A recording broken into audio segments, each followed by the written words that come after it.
it's me again and my cousin. Hey, it's me! Okay, okay. So we're gonna go driving to a park.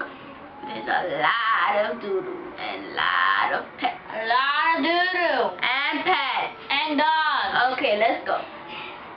Near. I'm gonna come off here. Yo, I can't believe I bought these new sneakers. They're so adorable. They're Jordan. I got a pen. Okay, let's go walk in the park. We're walking in, we're walking. Oh, ew! I just stepped on doodoo. What about you? Ew!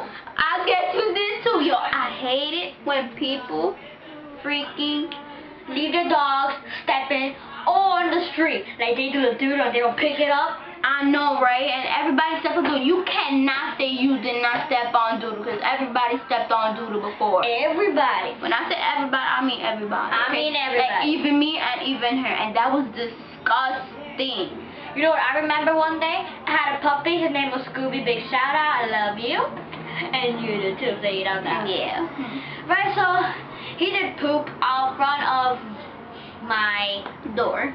No, outside of my neighbor's door, right? Oh. And then, I had no bags, so I kind of left it there. Oh, don't talk about the pharmacy. He peed next to that door. He peed in the pharmacy. You see, my school has them posters that says, pick after your pet. Ew. I know hamsters might poop, but talk about the dogs, they leave them mounted. Oh, talk about the pit bulls and the walker rotters. You know what I hate about the pit bulls? They leave their doodle like yay big. Oh, like that. Yay big. I think it'll fit in my purse. Look at that. It's probably small, but it will fit a lot of dog doodle. If you have a comment about doodle and how you stepped on it, leave it right here, right now. We will not clean it up. Cause it's your job.